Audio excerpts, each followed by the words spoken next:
Welcome to another brand new episode of the You Got the Ron Dude podcast. I'm Ron Jammin, your host. Thank you very much for tuning in. I appreciate it. This episode, going to be talking about YouTube. Obviously not the way it is now, really, but looking back, because I started out in 2006 on YouTube, so pretty early on. It was about a year old. But I'd love to hear from you. If you're listening on anchor.fm, you can leave a voice message. Otherwise, I'll have links to my socials in the description. So leave a comment, rate, review, subscribe, follow, all that fun stuff. But let's get into it. So early May of 2006, very early, like beginning of the month. So I discovered MySpace and YouTube on the same day. MySpace, in a recent episode, I talked about hearing about that when I worked at Guitar Center. And then, of course, Dane Cook kind of taking over. First person to have 1 million friends. But with YouTube, so I was hyped for the new Mission Impossible 3 movie. And I saw a clip on Yahoo. And I believe it was that bridge sequence, the attack. And the drone takes out that vehicle and Ethan goes flying. And I think I'd watched it twice, but then I couldn't watch it again. And at that time, I mean, like I said, YouTube was so early on. It was maybe 1. And so I searched for that clip, or any clips from the movie, and then I came upon YouTube. I wish I could remember it exactly, kind of like MySpace and that, but yeah, that was about almost 17 years ago. But that's how I got on there, and I didn't have any like video equipment. I mean, my family, we probably still had the camcorder. At the time, cell phones, I think you could record video. I'm pretty sure. Pretty low quality. Definitely you could do photos, but this is like in the, the height of, maybe not the height, but like the golden age of MySpace and YouTube. It took a while to get things going, but we're going to get into all of that. Interesting thing about videos, the file sizes are still so huge, and they upload a lot faster now, thankfully. But back in those days, even like 10 years ago, you'd be waiting for a while. It's like waiting in a queue. And at that time, you weren't sure, because it's like MySpace, there were a bunch of errors, and it just happened all the time. And then YouTube, it was just waiting for your video, and it could take like up to a day for it to upload, and then processing took a while. And you think back, we're talking not even 720p. I'll get into the high definition stuff a little later, but this is like 240p. But even then, it took a while. And the evolution of the profile is really interesting, because when it started, I believe you could still leave comments on the profile page as well as videos, but it would have like profile view counts and just some information, kind of like on MySpace last login. You look back, it's like, who cares? But I remember in 2011, I think they had announced that they were going to kind of revamp the site, and that information, all that stuff on the profile wasn't going to be available, because you could have, like, you could select a video, like your profile video. Now the focus is more on the video and analytics for the user. And looking back, I mean, I've fought hard against it. I didn't actually like do anything, but I was like, no, don't take this stuff away, because profile views, it's like, well, that doesn't really matter to the public, maybe to the user. It's like, well, wait, are they watching my content or just going to my profile? And just the way they rearranged stuff, removed stuff, added things, because now I'm like, oh no, it's perfect. It's great. And there's just a lot of changes over the years, but since that time, probably around 2011, they've moved stuff around a little bit, like the video title used to be on the top above the video, I believe. But then you make it more mobile friendly, which I understand, but it looks great. I love watching stuff on my computer, just because you could hook it up to a monitor, have a big screen. But when you look back at YouTube, in 06 and that, 05, 06, it's very basic, very simple. But good for them growing at the rate they have. I remember watching an interview with Philly D, a.k.a. Sexy Phil, SXE Phil, Philip DeFranco. Hello, you beautiful bastards. That guy's awesome.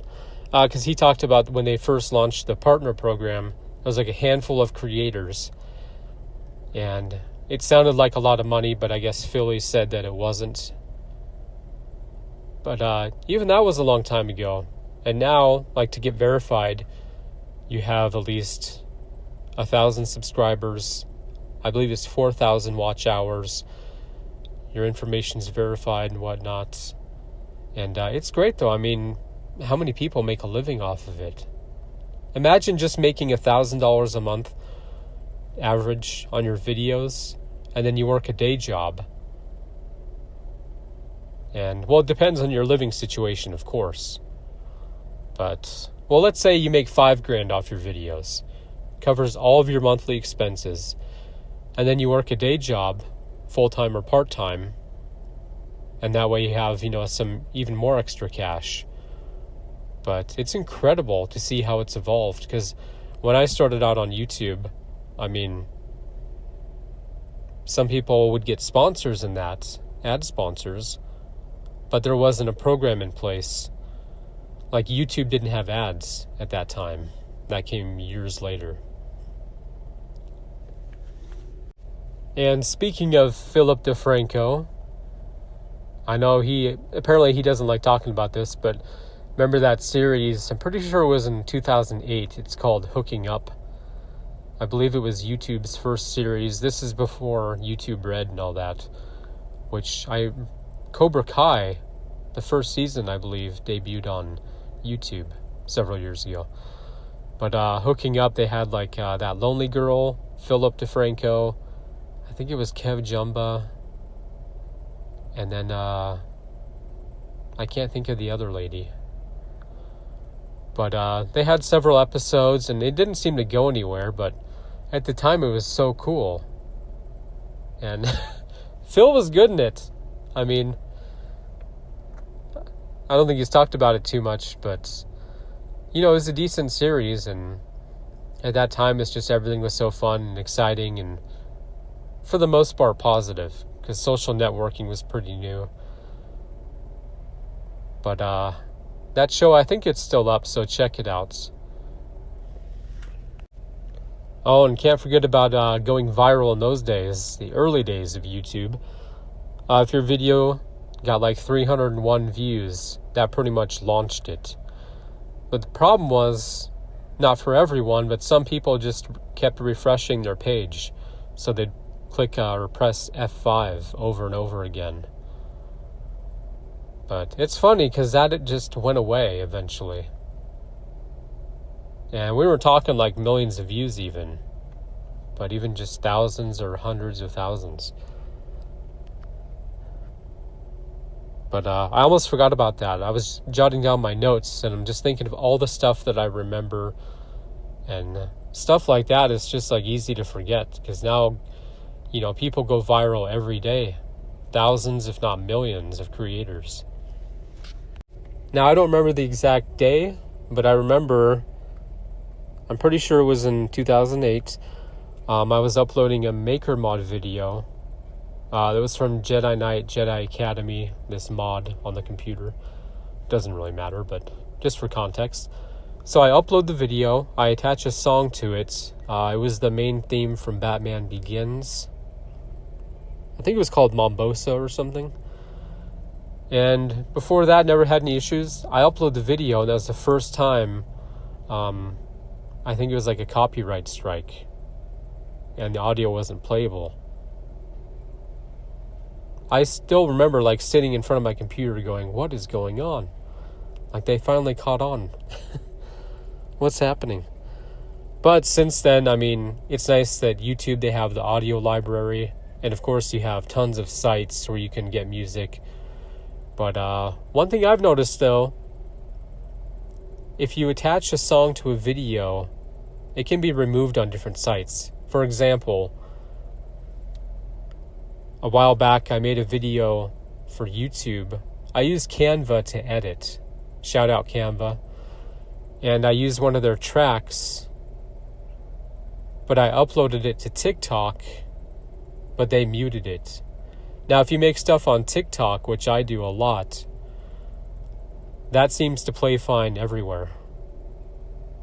Because I go TikTok, Instagram, Facebook, YouTube, and it's playable everywhere. But sometimes it doesn't work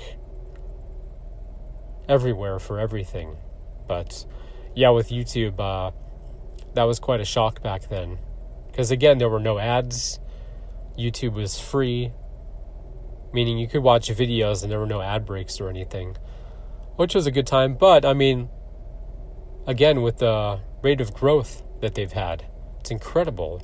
Of course, you're going to be paying. For me, it's $15 a month. Like, that's totally worth it to get YouTube Premium.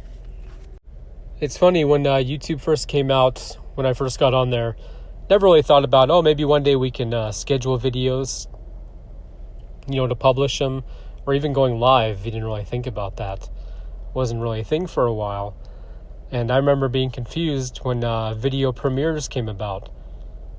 Because I'm watching the premiere and I'm like chatting in the comments and I'm thinking, why is no one engaging with me? What's going on?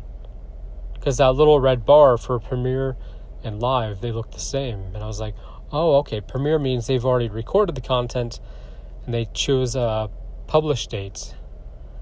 Whereas live is actually live. And with that, some people be surprised once you go live, even if you're not a big YouTube channel, not a lot of followers, subscribers, you can get some good views, live views, and those go into your actual video views. So that's pretty cool. And I'd forgotten about the 10-minute upload limit. Then eventually, if you had a certain number of subscribers, I believe you could have more time. But it's funny looking back, that's one of those things, it was such a long time ago, you don't really think about it. Because now I'm not even sure, there is an upload limit, there's like a video file size, but compared to back then, and maybe even to get to 10 minutes, you had to have a certain number of subscribers. I'm not sure. But yeah, that was the thing back then. I would argue that YouTube has never really had much competition.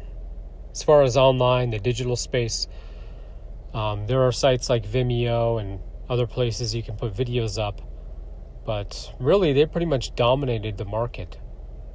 And you look at video stores, when YouTube came out in 2005, that was the start of the movement towards digital, towards streaming even. And sure, there were a lot of errors in those days, but they figured it out, got bought by Google, more servers, more space, storage, employees. And you look at them today, you look at a site like Vimeo, and I can't even name another one. But those sites, they just never really took off much because there's just no need for them. Now, if it were like the MySpace and everyone flocking to Facebook because of all the errors, that I could understand, because some of those never really got fixed. But with YouTube, they've just grown, they've evolved. And you see other sites, they kind of copy their business model as far as the video player placements, title, information to the public like views and likes, dislikes, and such. Well, even though the dislikes not really a thing anymore, which is kind of bizarre. But with YouTube, we've never really needed a different YouTube, another YouTube, a better version. And like Mr. Beast said, and I kind of agree, it's like I don't see YouTube going anywhere as far as like leaving or shutting down, because just imagine how many videos, how many minutes of content there are uploaded every day. But then again, in the days we were going to the video stores. I'm actually recording a podcast and a little bit about that. It's not like you walked into Hollywood Video on a Friday night and thought, you know what, one day there aren't going to be any video stores anywhere. Like, we'll be watching this stuff on our TVs, through our Xboxes, and streaming stuff on our computers. It just wasn't a thing. But it's great, though, because YouTube, I remember telling my dad, because we were watching, old stand-up clips and old shows and stuff, and you wish that those people who are no longer with us be like, they never thought anybody would see this movie after it came out. I'm talking old movies, like stuff back in the day. They didn't even have VHS. You couldn't rent anything. They're just like, it'll play in theaters and the film footage will disintegrate, disappear. But now it's like people putting that stuff on YouTube. It's a time capsule and it's beautiful. And you hope that those people somehow know, like, all that stuff you made, people are watching it today. And a lot of people talk about the Rogan and Mencia, that video being like the first thing that kind of blew up. But I remember Michael Richards, aka Kramer. I'm pretty sure that one was before it. And both of those, those videos, no matter where you stand, who you agree with or support or go against, all that stuff aside, those videos, those are very early on. Because I'm pretty sure the Richards one was in 2006. I want to say towards the end of 2006. And then, of course, the Rogan Mencia was at the, February of 2007. So still pretty early on, but those things just blew up. And like I said, I got on in May of 2006. So at the time, those were the two that stood out. And yeah, maybe the first even viral videos. I don't know.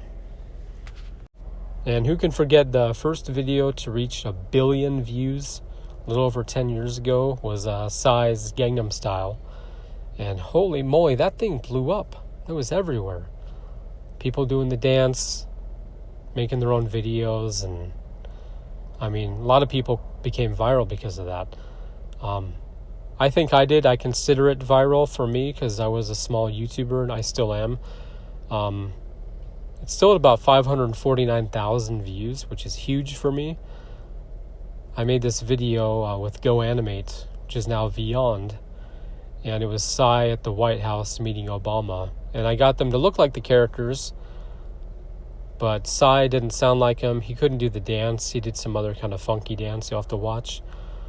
But what a time. And that song, you heard it so many times, and it's one of those, like, hey, do you want to hear this? I'd be like, nope. It's somebody's favorite song. I'm like, good luck. Put those headphones on. But yeah, 1 billion views, that's huge. And even today, that's hard to obtain, because you think about an artist you really like, they're really popular, really well known, and you'll click on one of their videos and it'll be, 500 million. You'll be like, really? But some artists, you look at like Maroon 5, they have hit after hit. I think that Girls Like You has over 3-something billion, the main video.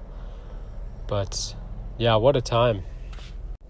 And a while back, I was watching one of those documentaries. It's like the rise and fall of Smosh. And they pointed out something really interesting. Apparently, they uploaded the first video to the site before it even launched. So this was sometime in 2004. And it's like, how did they even find it? Like, it wouldn't appear on search results, right? So that was pretty wild. And because technically that At the Zoo video is the very first one, because that was from one of the creators of the site.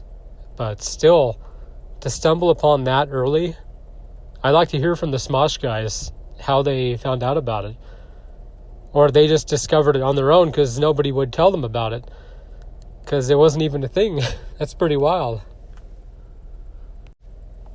And several years ago, you guys may have heard of them, the H3H3 podcast, H3 YouTube channel, Ethan Klein, Hila Klein.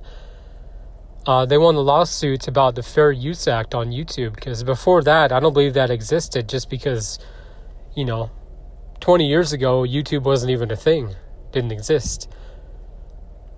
And basically it dealt with showing a clip of a video or a full video on your channel that you don't have, copyrights to. But if you review something, if you have audio playing over it, like a review, reaction, that's when they came up with the fair use. Because I remember, early on in YouTube, people started flipping videos, doing watermarks, anything to kind of edit the video to make it look different. And that way it wouldn't be taken down. But the fair use thing is great for creators because you can show clips of things. So if you want to review a TV episode or a movie, something like that. But I believe there are restrictions because when I look for reaction videos, I turn them off right away if they can barely watch like 2 seconds and then it has to be taken down. That's just really annoying. But yeah, good for H3. I mean, that's pretty revolutionary. Not just for YouTube, but in, this digital era. Well, I know recently, very recently, creators are able to start generating revenue off of YouTube Shorts, which is pretty awesome. I'm not sure of the details, but I like Shorts because it's kind of like when you go live, like I was talking about earlier. It just seems like you get a lot more views, a lot faster. Of course, it's short form content, so it's easier to digest.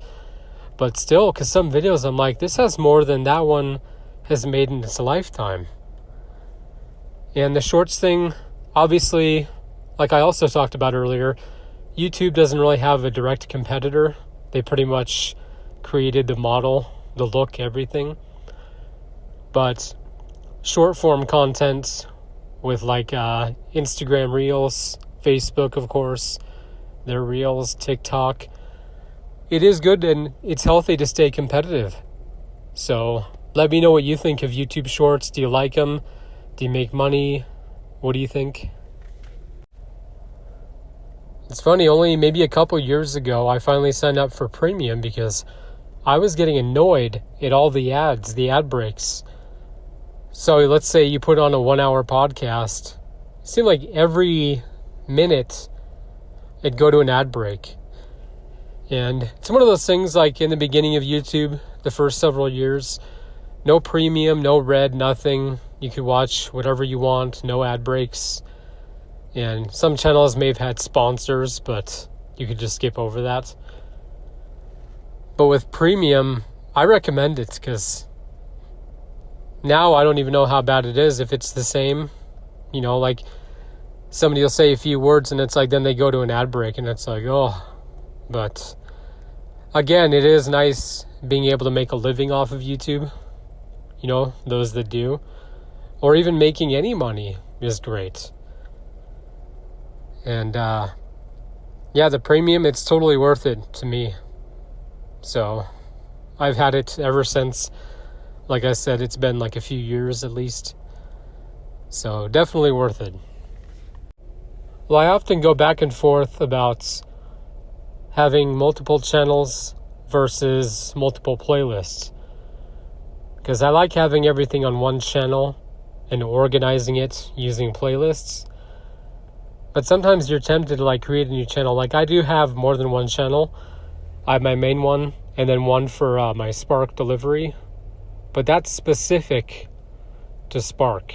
So that's why I created that. Because it's so much fun. I mean, ever since I got on social media, just creating stuff, creating channels, even profiles and whatnot. But I found I have, over 1,000 videos on my main channel. And I like having all of them there.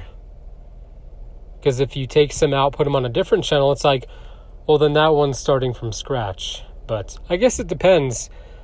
I'm sure one day, if and when I have a huge following, I might branch out like Mr. Beast, have a channel just for gaming and such, clips channel. But let me know what you think. What do you like to do? What do you prefer? What do you like to see from others? Do you like just everything on one channel? I'll look through all your playlists. Or do you like the different channels in that? Well, I look back really fondly on the early days of YouTube. But the nice thing is, you look back at any year since it, came to fruition, and it's all been great. It's just grown and evolved so much. Getting on at first, it was a lot of, maybe not a lot of, but it seemed like, prank calls, making videos out of those, and just goofy videos. And, this is before, when I got on in May 2006, like network studios and that, I don't think any of them were on the platform. That wasn't until at least several years later. So you wouldn't see clips from Fallon, well, at that time, we'll say Conan, unless some random user uploaded it. But we're talking about like the Charles Trippy days, the early days. He's still on doing that daily vlog. And Super Duper Fly Girl, I remember enjoying her vlogs a lot, very positive.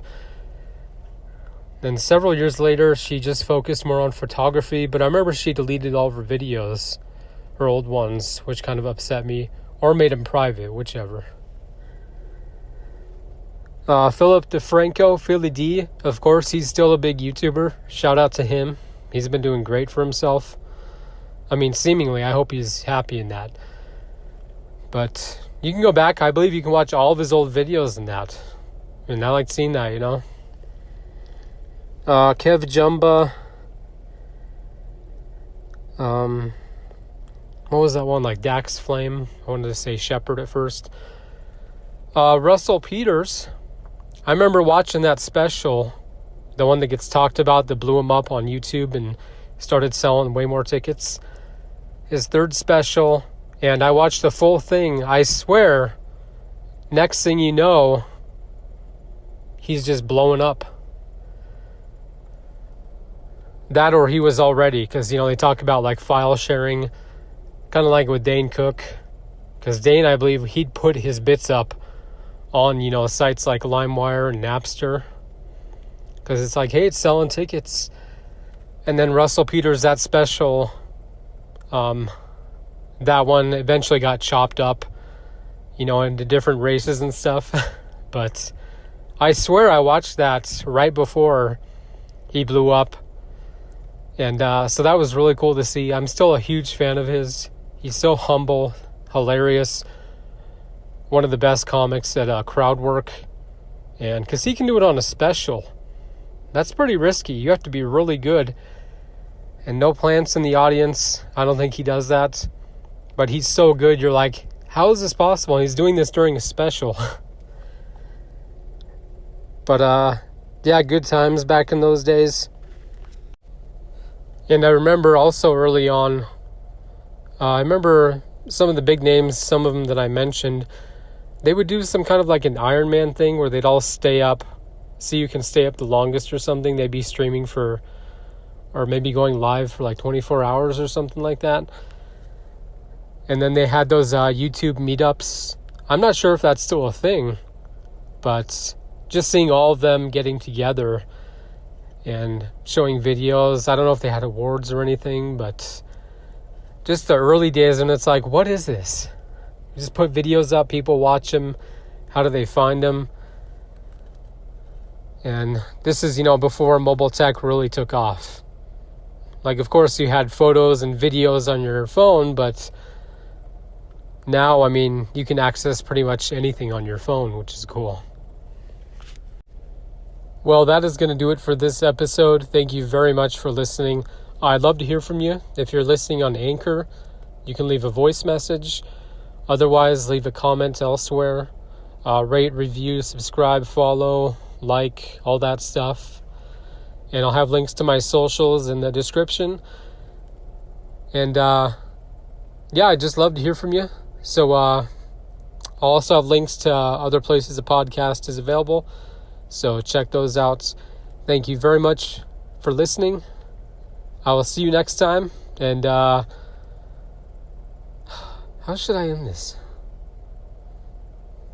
Like, you got the wrong dude. You've had the wrong dude. No, that's not right. But I'll figure it out.